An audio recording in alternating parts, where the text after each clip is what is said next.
Bismillahirrahmanirrahim.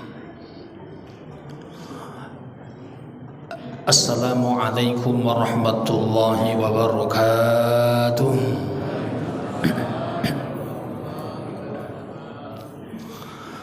Hamdan syukran lillah, summa salatu wassalamu ala rasulillah Sayyidina wa habibina wa maulana Muhammad wa ala alihi wa sahbihi ajma'in. Asyhadu an la ilaha illallah wahdahu la syarika lah, iyyahu na'budu wa iyyahu nasta'in, wa asyhadu anna Muhammadan 'abduhu wa rasuluh shadiqul wa'dul amin. Subhanaka la ilma lana illa ma 'allamtana innaka antal alimul hakim. Qala rabbi ishrah li sadri wa yassir li amri wahlul 'uqdatam min lisani yafqahu qawli. Qala Allah ta'ala fi kitabil karim, bismillahirrahmanirrahim. Wa idza qala rabbuka lil malaikati inni ja'ilun fil ardi khalifah ila akhir. Sadaqallahul azim. Amma ba'd. Yang saya hormati pengurus Masjid Al-Firdaus serta yang saya hormati Bapak Ibu hadirin wal hadirat jamaah Masjid Firdaus yang dirahmati oleh Allah. Bersyukur kita kepada Allah dengan selalu mengucapkan kalimat alhamdulillahi rabbil alamin. Segala puji bagi Allah. Pada detik ini banyak nikmat yang Allah berikan kepada kita, nikmat sehat, nikmat kesempatan, nikmat umur yang panjang, sehingga kita meluangkan waktu kita hadir dan duduk bersama di masjid yang sangat kita cintai ini dengan mengawali niat i'tikaf. Sengaja aku i'tikaf di rumah Allah karena Allah Ta'ala. Semoga kiranya nawaitu kita, langkah kita dan juga keberadaan kita di dalam masjid ini insya Allah akan mendapatkan catatan pahala di hadapan Allah Subhanahu wa Ta'ala. Amin ya rabbal alamin. Kita bersalawat kepada Rasulullah sallallahu alaihi wasallam. Allahumma shalli ala sayyidina Muhammad wa ala ali sayyidina Muhammad. Assalamu alayka ya Rasulullah. Bapak Ibu yang berbahagia, kajian kita pada malam hari ini adalah berkaitan tentang tugas manusia. Kalau kita lihat secara umum, makhluk yang Allah ciptakan begitu banyak, tetapi yang Allah pilih yang sempurna itu hanya satu. Allah menyebut dengan kalimat laqad khalaqnal insana fi ahsani taqwim. Yang sempurna itu adalah manusia. Kita melihat Bapak Ibu, begitu sucinya malaikat, tetapi malaikat tidak sempurna. Begitu juga makhluk yang lain Allah ciptakan tidak sempurna, tetapi yang sempurna itu adalah manusia. Coba kita lihat Bapak Ibu dalam Al-Quran, ada beberapa term, ada beberapa lafaz Allah menyebut kata-kata manusia dalam Al-Quran. Yang pertama, terkadang Allah memanggil manusia itu dengan kalimat ya ayyuhan nas. Ada kalimat an-nas, itu diartikan manusia. Yang kedua, terkadang Allah memanggil manusia itu dengan kalimat ya bani Adam. Yang pertama tadi, terkadang Allah memanggil kita Pak Ibu dengan kalimat ya ayyuhan nas. Yang kedua, terkadang Allah memanggil manusia itu dengan kalimat ya bani Adam. Yang ketiga Bapak Ibu, terkadang Allah juga memanggil dan menyebut manusia kalimatnya adalah bashar, bukan basar, bashar, basyara. Qul innama ana basyarun. Bashar itu juga diartikan manusia. Yang keempat, terkadang Allah memanggil dengan kalimat insan. Itu yang Allah sebut dalam surah At-Tin. Yang terakhir, terkadang Allah panggil manusia itu dengan kalimat al-ins. Wa ma khalaqtul jinna wal ins. Ini Bapak Ibu 5. Ketika Allah menyebut yang 5 ini Bapak Ibu, Allah ingin menyampaikan kepada kita begitu sempurnanya Pak Ibu manusia, sehingga Allah memanggil manusia itu dengan berbeda-beda. Ketika ini Bapak Ibu, ketika dipanggil oleh Allah dengan bermacam ragam manusia, maka tugas manusia itu tidak sama dengan tugasnya seperti malaikat. Tugas manusia itu tidak sama dengan Bapak Ibu makhluk yang lain. Allah ciptakan tumbuhan, Allah ciptakan malaikat, Allah ciptakan jin, Allah ciptakan semuanya Bapak Ibu makhluk yang ada di bumi ini, maka tugasnya Pak Ibu berbeda. Berapa ustadz tugas manusia? Kalau kita lihat dalam Al-Quran itu Bapak Ibu, kita kaji pada malam hari ini, ada 2 Bapak Ibu tugas yang Allah jelaskan dalam Al-Quran, wabil khususnya tugas manusia secara umum. Yang pertama, Allah menyebut tugas manusia itu adalah sebagai khalifah. Wa idh qala rabbuka, ketika Allah berkata kepada lil malaikah, bagi seluruh malaikat, inni ja'ilun fil ardi khalifah. Allah ingin menjadikan manusia itu sebagai khalifah. Jadi ketika Allah turunkan ayat ini Bapak Ibu, Allah sudah menyempurnakan fi sittati ayyam. Allah sudah menyempurnakan bumi ini Bapak Ibu dengan genap sittati ayyam, dengan 6 hari. Maka itulah kita mengenal dalam sepekan itu ada 7 hari, tetapi ada 1 hari Bapak Ibu rehahnya Allah menciptakan bumi ini. Maka itulah kita mengenal menghitung hari itu kan bukan hitungan hari dari Isnin, tidak, tapi menghitung hari itu adalah mulai dari mana Pak? Ahad. Kan Ahad itu diambil dari kata wahidun, 1. Baru masuk hari yang kedua, hari Isnain, Senin, diambil dari kata bahasa Arab Isnain, 2. Hari yang ketiga adalah hari Selasa, diambil dari bahasa Arab Salah 1. Baru masuk hari yang keempat, hari Rabu, diambil dari bahasa Arab Arba'ah. Baru masuk hari yang kelima, hari apa Bapak Ibu? Hari Kamis. Dalam bahasa Arab disebut dengan khamsah, hari yang kelima. Hari yang keenam Allah istirahat, hari Jum'ah. Baru masuk hari yang ketujuh, hari apa Pak? Hari Sabtu, diambil dari bahasa Arab sab'atun. Maka ketika Allah sudah menyempurnakan fi sittati ayyam, 6 hari, maka ketika itu Bapak Ibu Allah turunkan. Jadi ketika Allah turunkan, ada 1 makhluk Allah Pak Ibu yang protes. Jadi ketika Allah sudah berikan tugas kepada kita, kepada manusia sebagai khalifah, maka ada 1 makhluk Pak Ibu yang protes, yang instruksi kepada Allah. Siapa Pak? Malaikat Pak. Qalu ataj'alu fiha may yufsidu fiha wa yasfikud dima. Ketika itu qalu, seluruh malaikat Pak Ibu menyampaikan kepada Allah.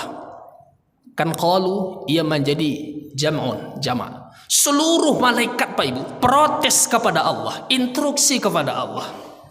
Ataj'alu fiha may yufsidu fiha wa yasfikud dima. Ketika itu apa kata malaikat? Wa nahnu nusabbih, kami rajin bertasbih. Wa bihamdik, kami selalu memuji. wa nuqaddisu lak. Kami ini adalah orang yang paling suci. Lihat Pak Ibu.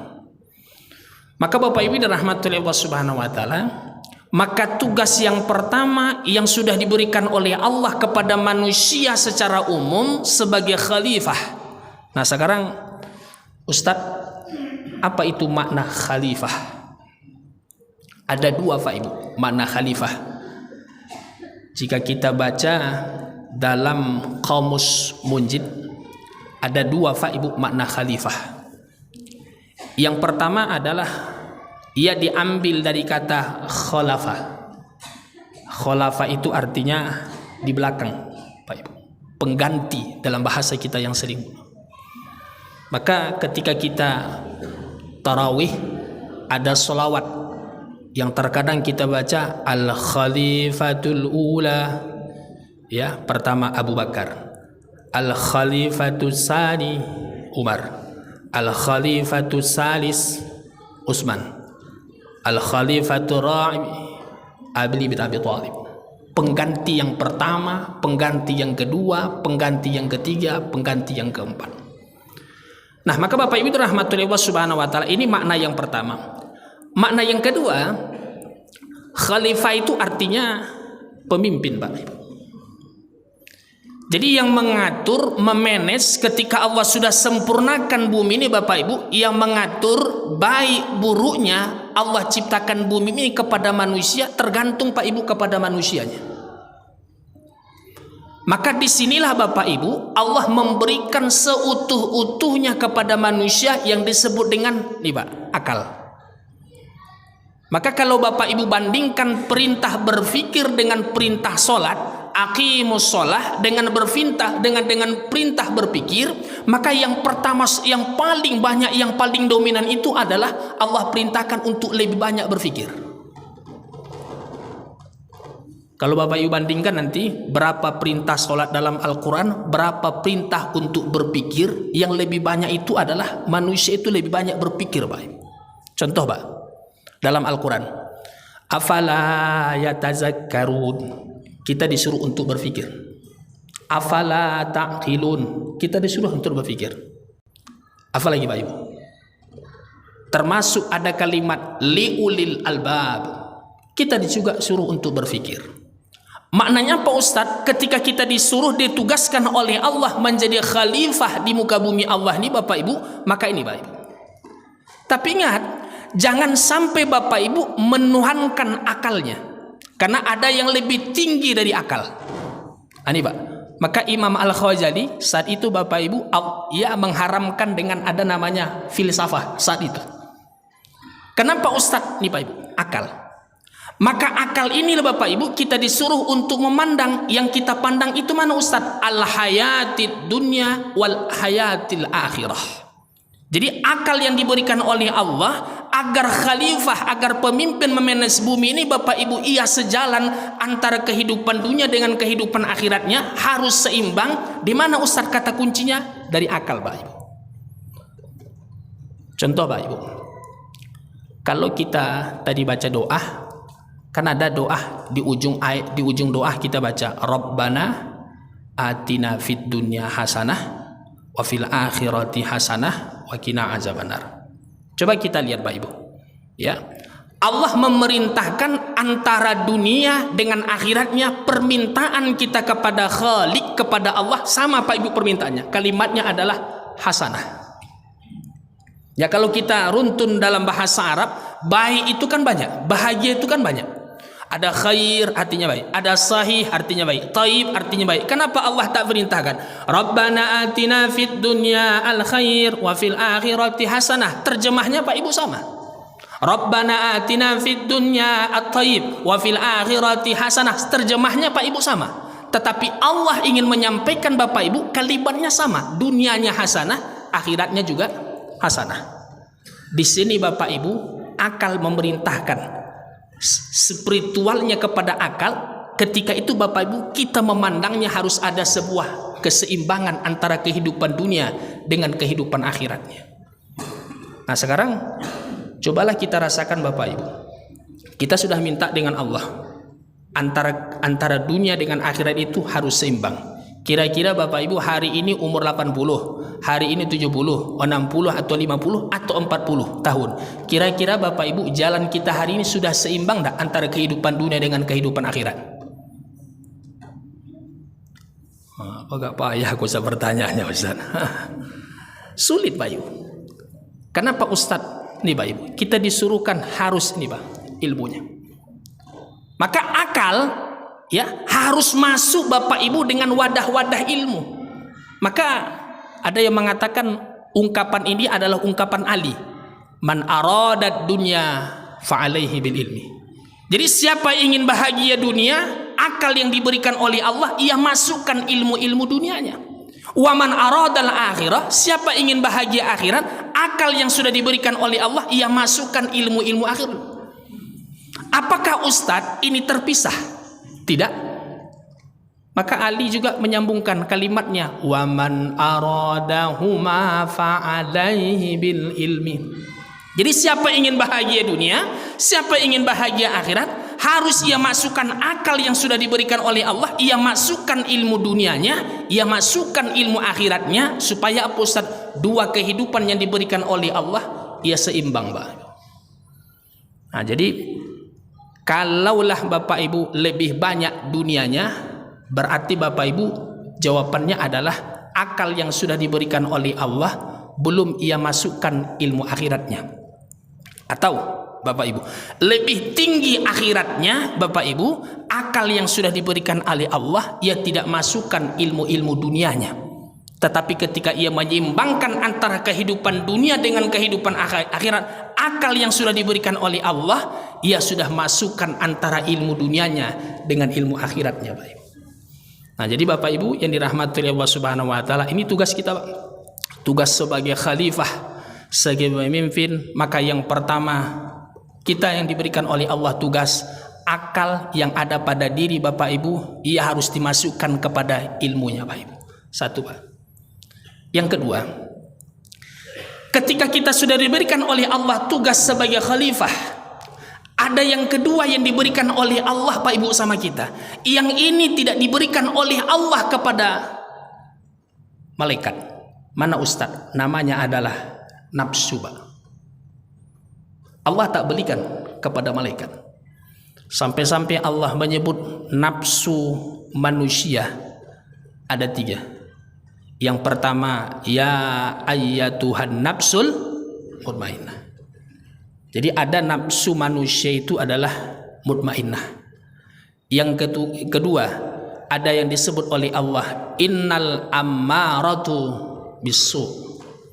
Ada nafsu manusia yang disebut dengan nafsu ammarah. Tapi ada yang ketiga yang disebut dengan nafsu lawamah. Wala uqsimu bin nafsil lawamah.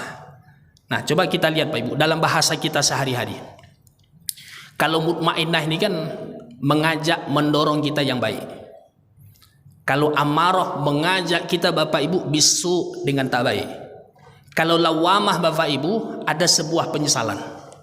Bapak Ibu ingat tadi sholat sunat duha. Saya nantilah sholat duha jam-jam 10. Masuk jam 10, nantilah setengah jam lagi. Ya, masuk jam setengah 11, nantilah jam kira-kira 10 menit lagi. Ketika itu Bapak Ibu tertidur. Pas bangun hampir jam 12. Ketika itu Bapak Ibu ada penyesalan. Maka saat itu yang datang adalah nafsu lawamah. Ada mutmainnah, ada ammarah, ada lawamah. Maka Bapak Ibu yang dirahmati Allah Subhanahu wa taala, nah ketika kita sudah ditugaskan oleh Allah sebagai pemimpin di dunia ini, ada hal yang paling penting Pak Ibu yang harus kita jaga, nafsunya Pak Ibu. Maka ia menjadi 2:1. Yang baiknya 1, yang tak baiknya Pak Ibu 2. Ada amarah, ada lawamah Pak Ibu. Nah, sekarang Ustadz, kalau kita hitung 24 jam sehari semalam, kira-kira Bapak Ibu yang lebih banyak itu yang datang yang mana? Ammarah, lawamah atau mutmainnah? Ya, Ustadz yakin kita yang hadir Bapak Ibu yang lebih banyak adalah mutmainnah. Tapi kalau ya datang mulai dari bangun sampai tidur, ya, yang datang itu adalah ammarah, berarti Bapak Ibu ia dipertanyakan manusianya Pak Ibu. Atau mohon maaf, yang datang itu hanya lawamah saja, ia dipertanyakan Pak Ibu manusianya. Tetapi Bapak Ibu, apakah Ustadz manusia itu mulai dari bangun tidur sampai mau tidur yang hanya datang itu adalah nafsu mutmainnah? Tidak Pak. Tetapi kita semua yang hadir ini Bapak Ibu akan didatangi dengan 3 nafsu ini. Ya, hari kau datang mutmainnah, belum tentu Pak Ibu ya, bisa kemungkinan Pak Ibu. Atau nanti subuh Pak Ibu, bisa kemungkinan datang lawamah. Tahajud atau tidak ini, tahajud atau tidak ini, tahajud atau tidak Pak Ibu. Itu Pak Ibu yang sudah diberikan oleh Allah kepada kita Pak Ibu. Supaya apa Ustadz? Khalifah, tugas yang diberikan oleh Allah kepada manusia yang sebagai khalifah, kita jaga Pak Ibu. Akalnya ia jaga, nafsunya Pak Ibu ia jaga. Tapi Bapak Ibu, ada hal yang paling penting yang diberikan oleh Allah kepada kita. Selain akal, selain nafsu, tapi ada yang ketiga. Namanya adalah qalbun, hati Pak.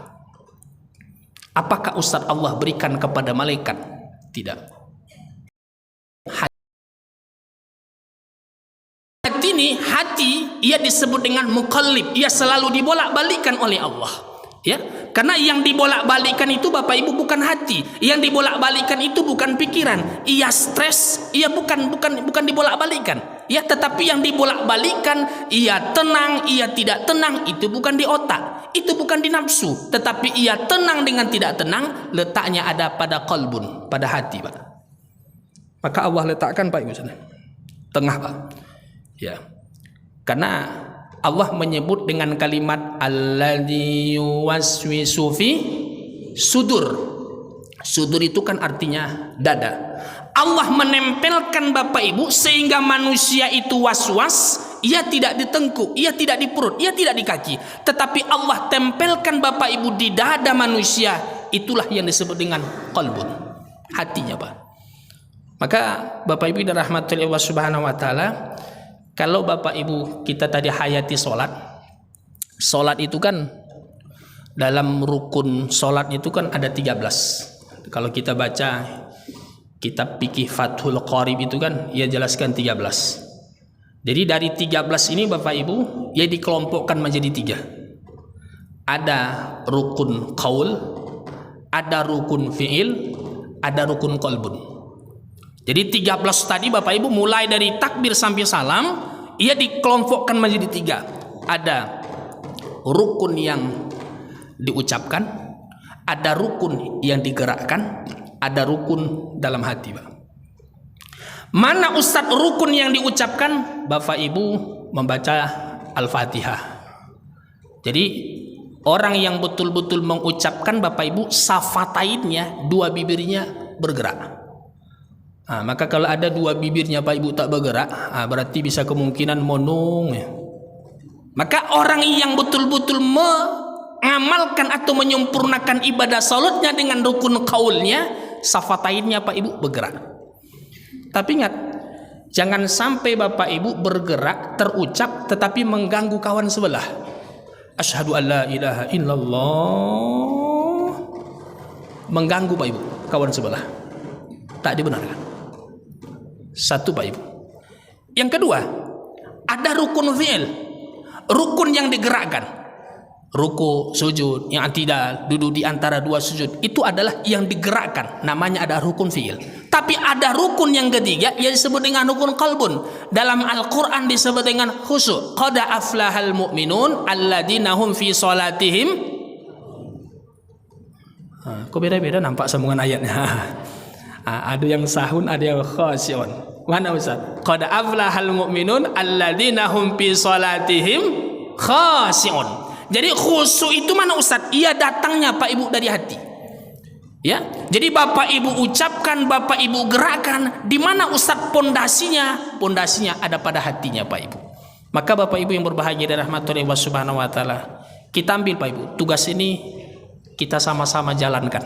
Namanya adalah khalifah. Jadi Bapak Ibu bisa memimpin, Bapak Ibu bisa menjaga, jaga Bapak Ibu yang Allah berikan 3 tadi. Akalnya, begitu juga nafsunya, begitu juga hatinya Pak Ibu. Ini yang pertama tugas yang diberikan oleh Allah kepada kita. Tugas yang kedua Pak Ibu. Wa ma khalaqtul jin wal ins illa liya'budun. Dan tidak aku ciptakan jin dan manusia kecuali tugas yang kedua adalah ibadah. Ibadah dalam bahasa kita Bapak Ibu menyembah. Lawan dari ibadah itu adalah syirik. Ya. Ibadah lawannya adalah syirik. Coba Bapak Ibu lihat nanti surah yang ke-43. Surah Luqman Bapak Ibu. Lebih kurang kalau tidak salah 34 ayat Pak Ibu. Allah berbicara tentang Luqman, Pak.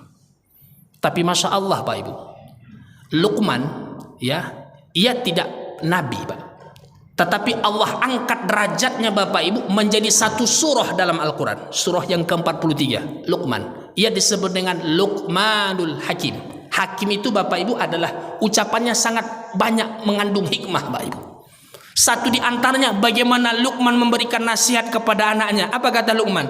Wa idza qala Luqman li ibnihi ya bunayya, wahai anakku. Yang pertama sekali nasihat yang paling dahsyat yang diberikan oleh Luqman kepada anaknya, la tusyrik billah. Jangan pernah menduakan Allah. Maka ibadah lawan katanya adalah syirik. Nah, coba kita ambil Pak Ibu yang ibadahnya. Ibadah ini Bapak Ibu, ada ibadah yang langsung. Ya.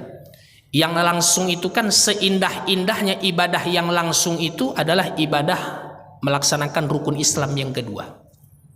Karena ketika kita katakan, ketika kita lafazkan alhamdulillahirabbil alamin, segala puji bagi Allah, Allah langsung jawab, aku juga memujimu. Ar-Rahmanir Rahim, Maha Pengasih lagi Maha Penyayang, aku juga memberikan kasih sayang padamu. Maka ibadah ini Bapak Ibu ibadah yang tanpa wasilah, ibadah yang langsung kepada Allah.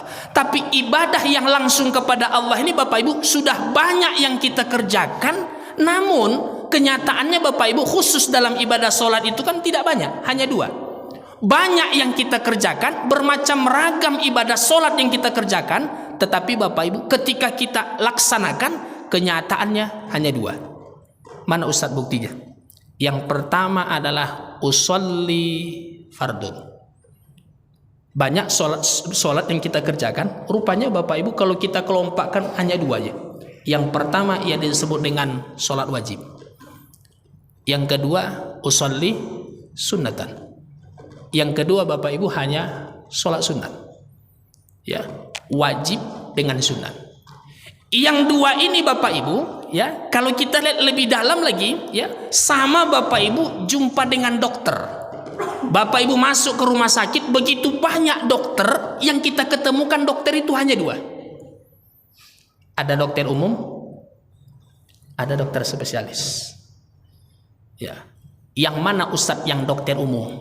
Ustadz berikan pendekatan yang 5 waktu, Pak.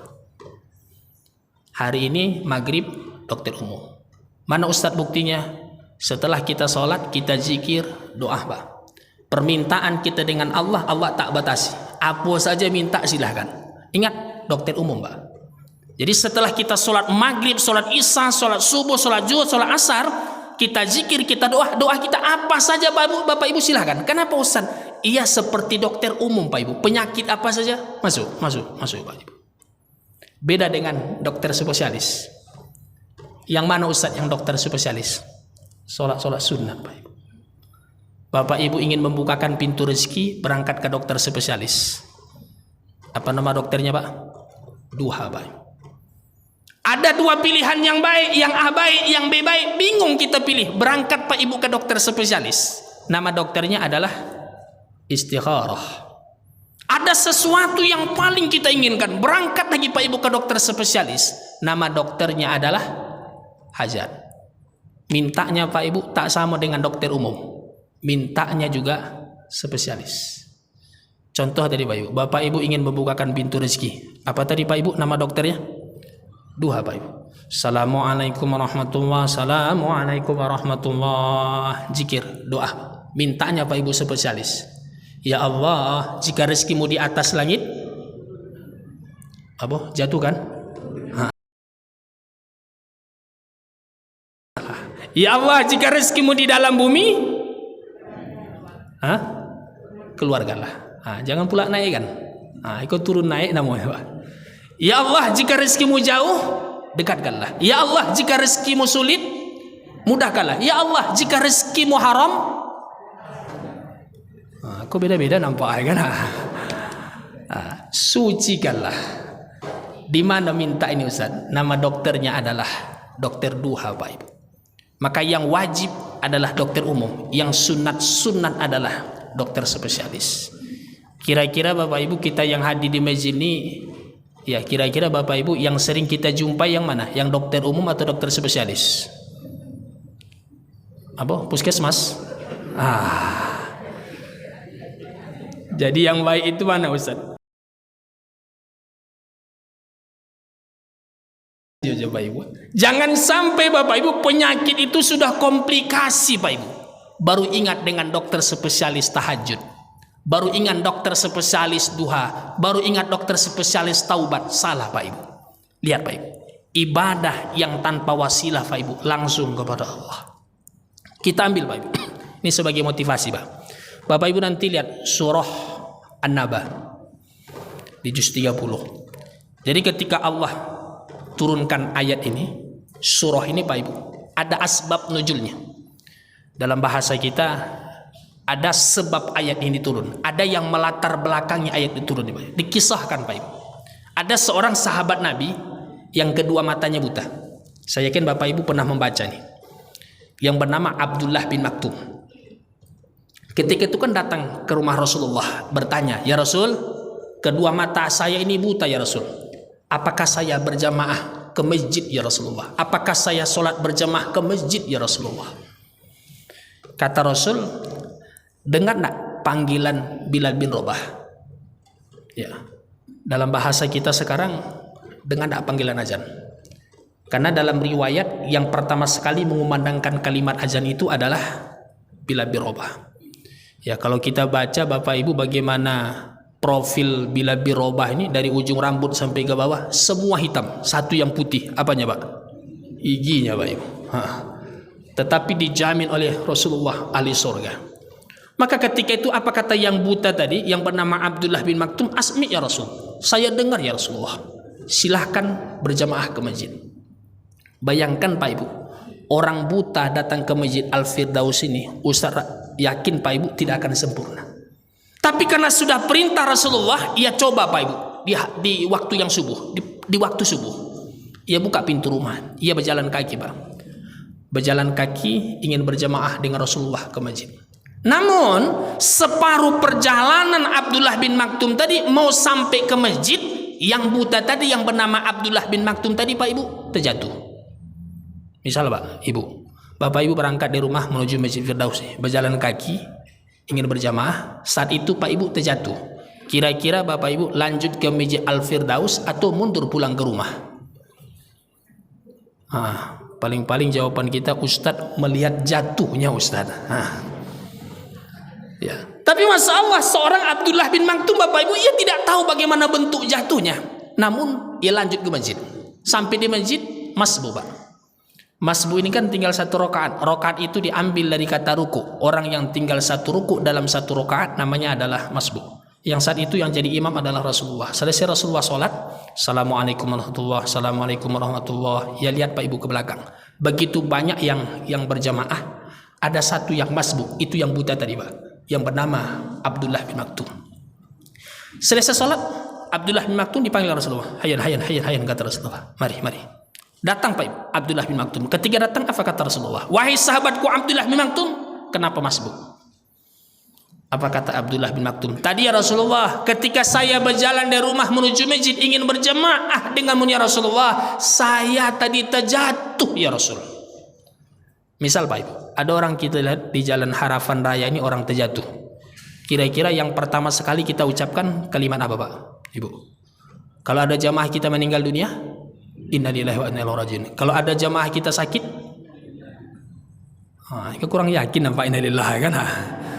Ya, Ustaz, kalau ada jemaah kita sakit, Ustaz, apa yang kita ucapkan? Tetap Pak Ibu yang kita ucapkan kalimat innalillah. Tapi ingat, hanya sebatas innalillah.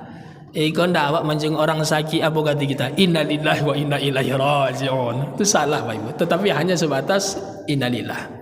Tapi masya Allah Pak Ibu, ketika Abdullah menyampaikan, ya Rasul, tadi ya Rasulullah, ketika saya berjalan dari rumah menuju masjid ingin berjemaah dengan ya Rasul, saya tadi terjatuh ya Rasulullah. Rasul Pak Ibu tidak mengucapkan kalimat subhanallah, Rasulullah juga tidak mengucapkan kalimat masya Allah, tapi saat itu Rasulullah langsung mengucapkan kalimat alhamdulillah. Misal Bapak Ibu berdua jalan, jatuh Bapak Ibu, apa kata kawan sebelah? Alhamdulillah. Bagaimana perasaan Bapak Ibu? Marah Pak Ibu, sudah jatuh didoakan kalimat alhamdulillah. Tapi masya Allah, Abdullah bin Maktum tidak marah bertanya kepada Rasulullah, ya Rasul, kenapa engkau doakan, kenapa engkau lapaskan kalimat-kalimat alhamdulillah? Apa kata Rasulullah? Wahai sahabatku Abdullah bin Maktum, datangnya engkau ke masjid, jatuhnya engkau datang ke masjid ingin berjamaah dengan kami, separuh dosamu diampuni oleh Allah. Ini Pak Ibu subuh yang pertama. Subuh yang kedua, ya buka pintu rumah ini. Ketika ia langkahkan lagi kakinya menuju masjid, za'a rajulun, datang Pak Ibu seorang laki-laki langsung memegang tangan Abdullah bin Maktum. Tapi Abdullah bin Maktum tak bertanya, Masmuk, siapa nama? Aina taskun, mana tempat tinggal? Ustaz, untuk apa Ustaz seorang laki-laki ini? Untuk menolong dan menuntun Abdullah bin Maktum ke masjid. Alhamdulillah Pak Ibu, sampai dalam keadaan selamat. Subuh yang terakhir Pak Ibu, ia buka pintu rumahnya nih. Ketika ia langkahkan lagi kakinya menuju masjid, datang lagi Pak Ibu seorang laki-laki. Yang laki-laki ini laki-laki subuh yang kedua langsung juga memegang tangan Abdullah bin Maktum. Tapi saat itu Abdullah bin Maktum langsung bertanya, mahada? Siapa ini? Apa kata laki-laki itu? Ana iblis. Rupanya Pak Ibu yang menuntungnya, yang menolongnya siapa Pak Ibu? Iblis. Logikanya, Ustadz, kok baik Ustadz iblis? Di subuh yang kedua ia tolong Pak Ibu. Sampai-sampai Bapak Ibu di subuh yang ketiga juga ia tolong. Rupanya ada maksud dan tujuan iblis. Apa maksud dan tujuan iblis Ustaz? Kalaulah Abdullah bin Maktum ini Bapak Ibu seorang berangkai ke masjid, jatuh sekali lagi, apa yang habis Bapak Ibu? Dosanya Pak Ibu. Kenapa Ustaz? Ingat subuh yang pertama jatuh, didoakan oleh Rasulullah, alhamdulillah separuh dosamu hai Abdullah bin Maktum diampuni oleh Allah. Rupanya Pak Ibu terdengar oleh iblis, aku tidak menjadi. Kalau Abdullah bin Maktum lagi seorang berangkit ke masjid, jatuh sekali lagi, habislah Pak Ibu dosa Abdullah bin Maktum. Tapi ingat, kita yang hadir di dalam masjid ini jangan salah tafsir. Bilang Ustadz Bakhtiar Nasution, kalau kita datang ke masjid jatuh sekali, separuh dosa kita diampuni oleh Allah. Maka mulai besok subuh setiap datang ke masjid Al-Firdaus jatuh aja. Ustadz seperti itu Ustadz kita menafsirkannya salah Pak Ibu. Tapi ada hikmah yang sangat luar biasa. Seorang Abdullah bin Maktum Pak Ibu, yang fisiknya tidak sempurna, yang kedua matanya Pak Ibu dibutakan oleh Allah. Tapi masya Allah, ketika ia tahu tugas saya tidak hanya sebagai khalifah, tapi sebagai ibadah kepada Allah. Ada satu ibadah yang sifatnya terus, yang sifatnya tanpa ada wasilah kepada Allah, adalah melaksanakan ibadah sholat. Di mana Ustadz? Tidak di rumah Pak, tapi di masjid Pak Ibu. Maka mohon maaf orang-orang tua saya, walaupun sakit asam uratnya Pak, tetap Pak Ibu kasih kau. Lihat sahabat Nabi yang kedua matanya buta Pak. Walaupun Bapak Ibu mohon maaf sakit gigi Pak Ibu, tetap kemana Ustaz datang sholat ibadahnya. Kadang ada yang lebih parah, ia tidak sakit gigi, tidak sakit asam urat. Yang lebih parah itu mana Ustaz? Sakit hati Pak Ibu, tak mau lagi datang ke masjid. Ini salah Pak Ibu. Maka Bapak Ibu dirahmati oleh Allah Subhanahu wa taala, maka kita yang hadir ini, inilah dua tugas yang Allah amanahkan kita Pak Ibu. Yang pertama adalah sebagai khalifah, yang kedua adalah sebagai ibadah kepada Allah Subhanahu wa taala. Semoga dua ini Bapak Ibu menjadi motivasi kita. Mangkana yauman khairu min amsi fawarawi. Kita jadikan hari ini lebih baik dari hari kemarin. Insyaallah kita akan menjadi Rabbal alamin. Serasa Bapak Ibu, ini saja kajian kita pada malam hari ini sudah sampai Isa Pak. Demikian Bapak Ibu, billahi taufiq minal hidayah. Assalamualaikum warahmatullahi wabarakatuh.